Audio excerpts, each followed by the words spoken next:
Well, good afternoon. This is what used to be Burr Stadium. It's Maryland Stadium. I'm Wayne Viner. That's Bruce Posner. This is a Northwestern Mutual postseason basketball show. We're doing it here on the football lacrosse field because Maryland just took down North Carolina this afternoon. Bruce, you were in Louisville. What was it like up close and personal? It was great. Wayne, as we spoke about on the radio today, the key is that Maryland basketball is more than relevant again. And that's the good part you have to take out. Yeah, we're all disappointed. The expectations were high, probably too high.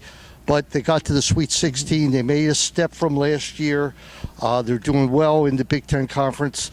And they just did not have enough to take down Kansas. But to me, with the recruits coming in, the future is so bright. And the Terps might get a break with maybe Mello and Carter coming back. Diamond Stone, not so much. I really don't think so, but we don't know. But let's give kudos to our seniors, Jake Lehman and Rashid Suleiman. Right. But Jake Lehman was just great down the stretch. And without him, we probably don't even make any kind of a run. And Suleiman became sort of the heart of the team, and you need a senior for that. Des Wells did it last year. Suleiman does it this time. We'll see who steps up. When Suleiman hits the three to start the game, doesn't it run through your mind, maybe this is our day? Yeah, at least a little bit of the first half, we were competing. The talent level was there. But at the end, we couldn't get open. And for a while, there was just no room on offense. Then we had some open shots. We couldn't hit them. That's really the difference. There were a couple shots there. If they go in, it's a different ball game. But I'm not here to look that far back. In fact, we call it a postseason show. It's really a preview of what we're going to do.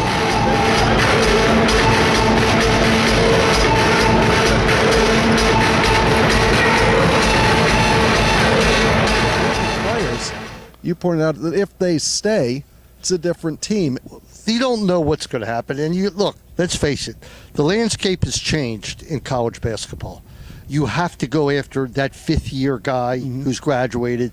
You have to look for the transfers. They're looking at this kid from Delaware, the kid from Baltimore. What's his name? He was at Dwayne UNLV. Morgan. Right, Dwayne Morgan. Small forward at UNLV because Maryland thinks they're short on small forwards.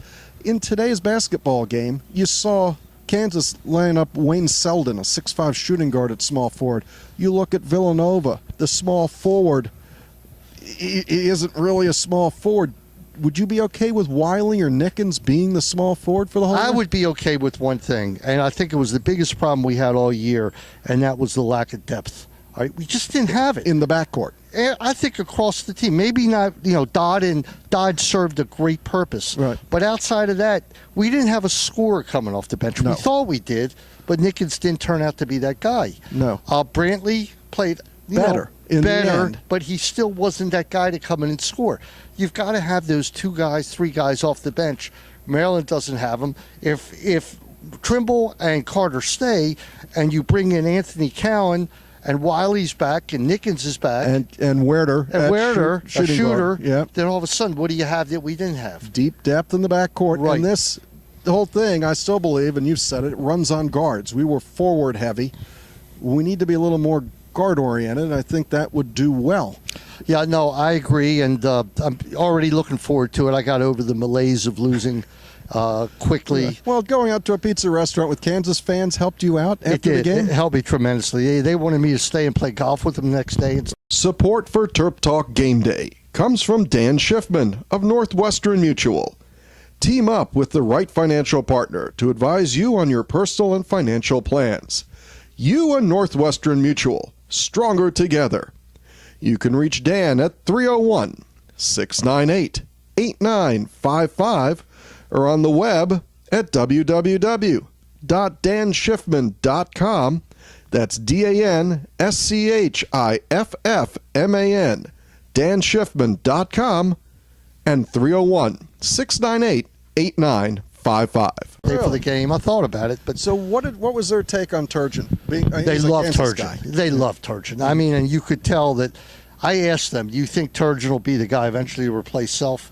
And they said it's either him or Danny Manning, one of the two. But they worship Turgeon because he was a player. He was a hard-nosed point guard under Larry Brown. And that staff they had when they won the Final Four, they had It's not Patino. They had Calipari. They had Self. They had Turgeon. Manning was on that team. What a group of coaches with Larry Brown there. Yeah, for sure. And yeah, I think eventually that will be. But their thoughts of him are very, very high. Do you think he's going to evolve as a coach? Because there's been a lot of talk. Everybody's discussed it. We've discussed it. Did we coach this team as well as you could? But he's only 50 years old, right? I think he can evolve from here. I think he has evolved. I think one of the problems he had, it was like Melo was the guy who generated the offense. Mm-hmm. But who else did? You know, Suleiman's not a great ball handler. No. And it's kind of like when Melo's game left him, there was nowhere to turn to. There is no plan B. Right, there was no plan B, and that's why they need that depth.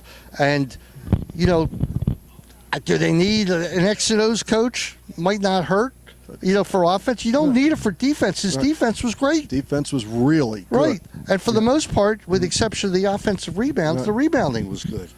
Well, you get out-rebounded by Kansas. All right? You could pick a spot. Right. But for the most part, you look at the games throughout the year, and they're not that bad. And I'm sure Todd and Freddie will pick apart every word and find the games where the rebounding wasn't good.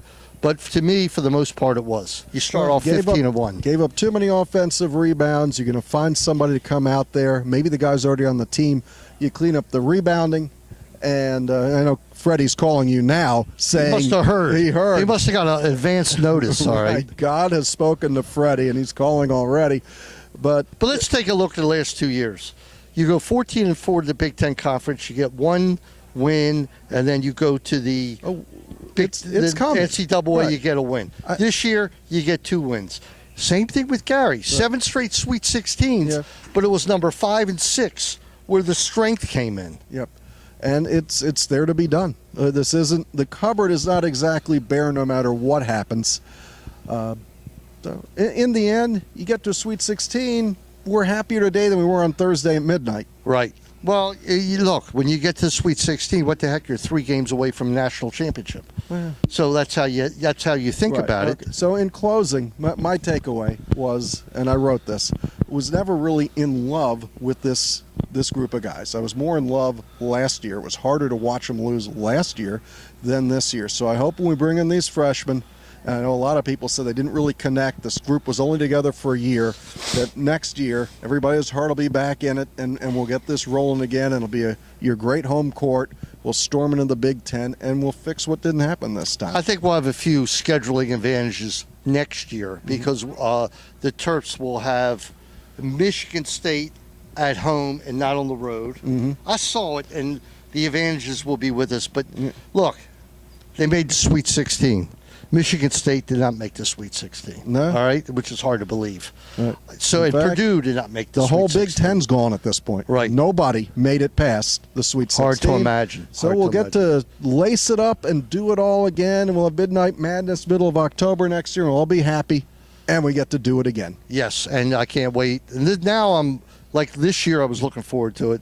Next year, I'm already looking forward to, and the discussions about who's staying and who's leaving will keep us active. And of course, it looks like maybe the lacrosse team has turned a little. Right? 5-2. I mean, nothing wrong with that. And the Big Ten. But how about Penn State beating Denver today? Wow. That's a big move forward. The one thing I like, guys, not a big Penn State fan, but I do like the lacrosse coach, so good job. Anyway, Wayne, it's been a great basketball season, but this isn't the end of the season. It's just starting again. And we start all over. I guarantee you, Turgeon's on the road Monday. Right. You got to keep recruiting. So we'd like to thank our sponsors for this past season. We got Meyer Consulting Engineers with us again. Thank you, guys. And to Dan Schiffman and Northwestern Mutual, thank you very much. And for everybody who watched, we're going to keep this up with post games from lacrosse, and we'll be back for football season and, of course, basketball season next year. Bruce, say goodbye. All right, goodbye, everybody. Drive safely. Have a great Easter tomorrow to everybody. I assume this will be up tomorrow morning? Yeah, Saturday, Sunday. Okay. We'll get to it. Okay. All right. Take care, everybody. Meyer Consulting Engineers. In the past 5 years, our organization has completed over 1,300 projects in the U.S. and abroad, including many structures at the University of Maryland. For structural engineering and materials testing and inspection, call Meyer Consulting Engineers. We hit Terminus!